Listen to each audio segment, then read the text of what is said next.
Buenos días a todos. Agradezco a las autoridades del Instituto Panamericano de Derecho Procesal y del Colegio de Abogados de permitirme estar acá y agradecido totalmente de estar de vuelta en la ciudad de La Plata, ciudad que visité hace 23 años cuando vino un congreso de la Unión Internacional de Abogados que se celebró aquí precisamente, y en aquella, como en esta oportunidad, me han tratado de mil maravillas.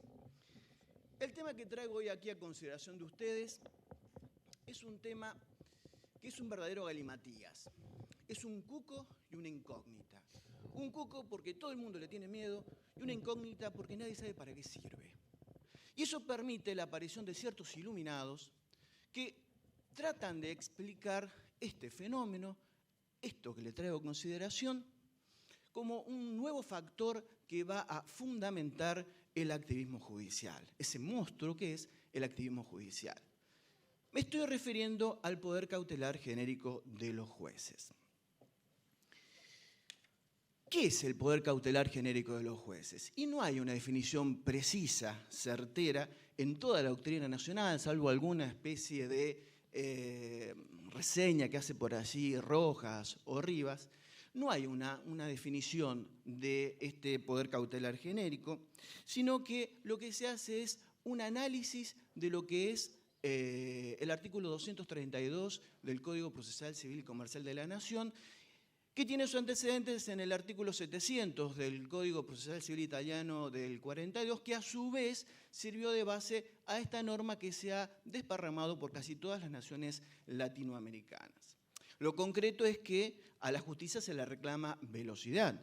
Estamos viviendo la cultura del aquí y ahora, ya. Ahora tiene que estar la solución.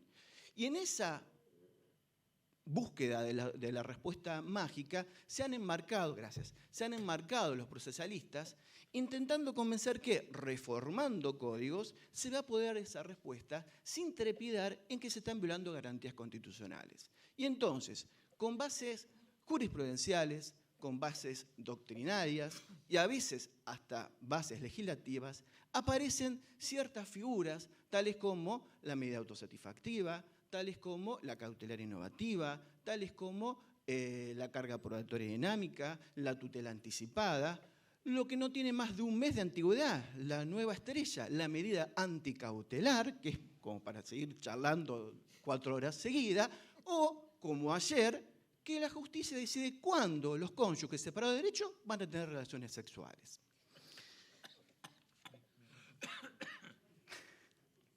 El doctor me está haciendo acá. El artículo 232 dijimos que sancionó, mejor dicho, la cautelar genérica. Hasta ese momento la doctrina venía discutiendo si esto era una norma que consagraba el poder cautelar general o era una válvula de escape que tenía el juez para que, ante la presencia de una cautelar atípica, pueda tener la válvula de escape y reconvertir el caso y someterlo bajo lo que fuera un tipo legal del derecho penal. La moderna doctrina procesal, que por ser moderna no significa necesariamente que sea buena, ya ha subido un peldaño más. Ahora están discutiendo que si esa norma del tamiz del 232 debe encabezar o debe cerrar el andamiaje de las medidas cautelares dentro de un esquema de un código de procedimientos civiles y comerciales. Y entonces tenemos autores de la talla de Los Santos, de Peirano, que consideran que está bien como está ubicado, al final del capítulo de las cautelares. Y de la vereda de enfrente tenemos gente como Rivas, que sostiene que no. El 232 es el poder cautelar general del juez. Lo tiene por ser su función jurisdiccional. El resto de las cautelares son excepciones a ese poder cautelar general. Y aún sube un peldaño más. Dice, no existe el poder cautelar general. Lo que existe es un poder asegurativo que engloba la función cautelar y la función anticipatoria. Con lo cual, ya directamente saltamos el alambrado y vamos a donde nos lleve el viento. En el derecho comparado se encuentran dos sistemas. Aquellos con el derecho anglosajón y el alemán, que hablan de un poder cautelar general. Del otro lado están los que sostienen la regulación de las cautelares típicas, como el caso que les decía hoy del Código Procesal Civil Italiano del 42, norma que acá en Argentina la encontramos con distinta motivación en el Código peruano, en el Código venezolano bajo el acápite de medidas cautelares ignominadas, en el Código uruguayo, en la Ley de Enjuiciamiento Civil española, con la expresa aclaración de esa norma que las cautelares siempre deben ser dictadas a pedido de parte, nunca de oficio. Esta postura, lógicamente, trata de colocar al juez en una postura sabionda, amo y señor de la suerte de los litigantes. Y en realidad esto demuestra otra cuestión, que es que el poder de los jueces no depende de una doctrina procesal, o es una posición doctrinaria y filosófica. Y eso explica por qué no existe una definición precisa, certera del poder cautelar genérico, sino lo que se hace es una glosa de la norma cuando está regulado, y que cuando está regulado está mal ubicado o peca directamente de una desubicación científica. Los jueces no tenemos poderes. Y hablo en plural porque soy el primer juez que está disertando acá. Los jueces no tenemos poderes. Tenemos derechos, tenemos deberes, tenemos facultades y eventualmente, Dios libre y guarde, obligaciones cuando tengamos o seamos condenados a pagar las costas. Yo desapruebo la idea de un poder en manos de otro poder, porque eso significa otorgar legislativa, doctrinaria y jurisprudencialmente la supremacía del Poder Judicial contra los otros poderes, y hacemos triza la división de poderes clásica que nos enseñó Montesquieu, lo que ayer decía Montero acá, ¿no? La muerte de Montesquieu. Entonces, ¿qué es lo que hace el juez cuando dicta una cautelar que no es una cautelar típica? O una cautelar típica, si quieren. Es nada más y nada menos que ejercer la jurisdicción. El ejercicio de la jurisdicción. Todos, no importa qué definición adhiramos a la jurisdicción, pero todos sabemos que la jurisdicción, junto con la acción y el proceso, son los pilares de la ciencia procesal. Y siempre están presentes los 5 elementos clásicos, y no por ello menos desactualizados: la notio, la vocatio, la executio, la coercio y la iudicium. Específicamente en el caso de las medidas cautelares, el juez lo que hace es una aplicación del iudicium y el coercium. El juez hace jurisdicción, va conectando instancias desde la promoción de la demanda hasta la sentencia. En ese conectar instancias es necesario, quizás en algún determinado momento, el dictado de una medida cautelar para que su sentencia tenga efectividad al momento de que la misma pretenda ser ejecutada. Esto significa que Alsina lo ejemplificó muy bien a la coercio como el empleo de la fuerza para el cumplimiento de las medidas ordenadas, y que recaen sobre las cosas, específicamente en el caso del secuestro de la cosa litigiosa y las medidas precautorias.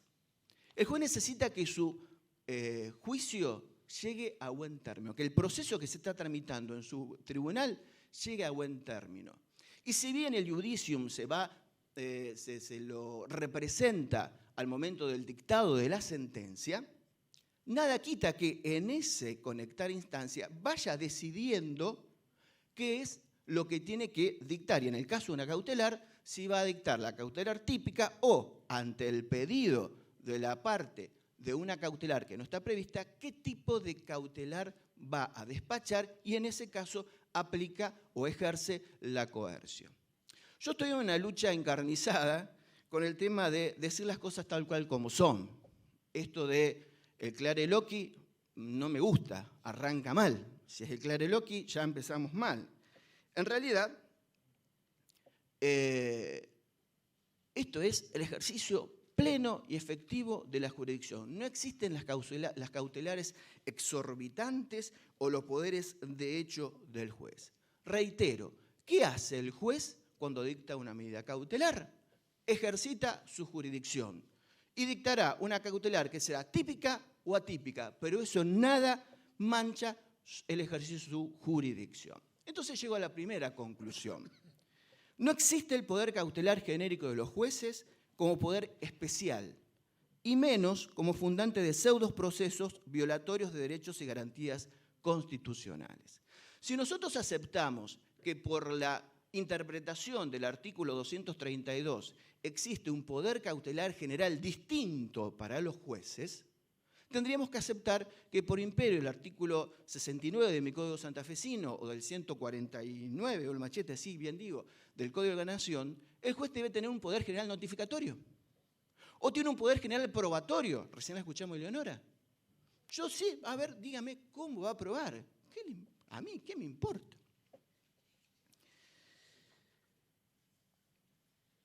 Es tan claro esto que en la exposición de motivos del Código Procesal de la Nación, en ningún momento, si bien se habla de acrecentar los poderes de los jueces, no habla del poder cautelar genérico. Y no habla a la medida cautelar genérica ni la trata como si fuera una novedad.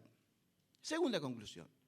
El poder cautelar genérico de los jueces no es nada más y nada menos que una regla interpretativa prevista en forma expresa o tácita que permite a los magistrados dar respuestas a las peticiones cautelares de las partes.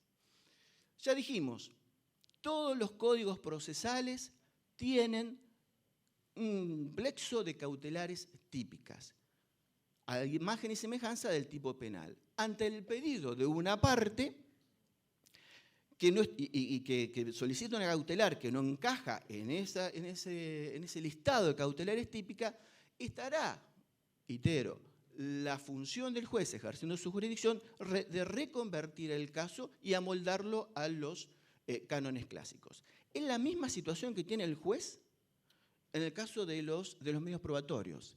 No está previsto ese medio probatorio, lo regulo con un medio afín. Y reitero, es nada más y nada menos que el ejercicio de la jurisdicción. Y desde ese punto de vista, la norma se reputa como buena y eficaz, como nos enseña Adolfo.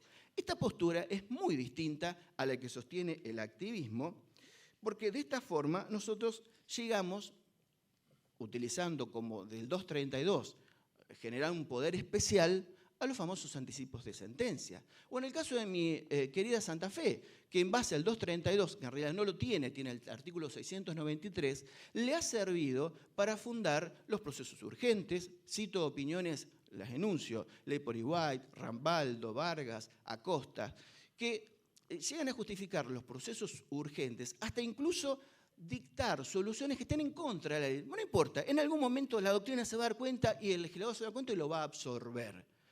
O el caso de un tribunal de familia muy famoso en Rosario, que cobra notoriedad muy seguido, que ha reconocido una acción de filiación, la filiación de una persona a través de una medida autosatisfactiva, fundado en el poder cautelar genérico de los jueces y en ese bendito 693 de nuestro Código. El artículo 232 del Código de la Nación no genera un poder cautelar de oficio y tiene un límite preciso que es la petición de la parte. La parte, fuera de los casos previstos en el Código, en los artículos precedentes, es decir, ante un supuesto que una parte quiera formular una cautelar que no está prevista, esa misma parte podrá solicitar las medidas urgentes que según las circunstancias fueran más aptas. Y el juez, con ese límite, verá qué medida cautelar puede aplicar. Toda esta labor de interpretación y de integración se debe hacer en forma conjunta, respetando el ordenamiento jurídico constitucional. Eugenia Ariano nos enseña que cuando en un sistema procesal se recurre a la tutela cautelar para obtener lo que se debería obtener en el proceso de fondo, estamos ante un sistema enfermo, un sistema en el cual un instrumento predispuesto para la tutela de nuestros derechos no responde a las necesidades de la justicia. Y algo muy similar, con otras palabras, lo ha escrito Richard Haddam, que está aquí presente, en el proceso Cauto, que se los recomiendo para su elección. Itero, a fuerza de ser reiterativo, el juez, cuando despacha una cautelar que no está prevista, ejerce su jurisdicción. Tomar la otra postura, nos encontramos con este incordio de que el juez, usando ese bendito poder cautelar, despacha una medida y ahora incluso hasta se da el lujo de decir que, bueno, pero esto no es cautelar, ¿eh? Está originado el poder cautelar, pero no es cautelar. Y los invito a leer la justificación de las medidas autosatisfactivas. Dicen, no son cautelares, pero se origina en el poder cautelar genérico de los jueces. Es una norma de interpretación fundada en el 232, origen en el 1516 del Código Civil, el cual nos impide a los jueces no fallar, siempre tenemos que fallar, y que incluso el 700 del Código Italiano también se funda en el artículo 12 del Código Civil, que también daba esa orden como nos da el 1516 del Código de la Nación. Si nosotros tomamos este poder cautelar genérico como un nuevo poder, estamos violando las reglas de la competencia subjetiva y por obviamente afectamos las calidades y las cualidades de imparcialidad, imparcialidad e independencia del juez y por lógica del derecho de defensa. Ya termino, hay un fiscal que se llama Maximiliano Roscone que dice: quien busque eficiencia lesionando garantías está equivocado. Ese es un buen camino para salir en los diarios, pero no repercute en un modelo de sistema judicial eficiente. Muchas gracias.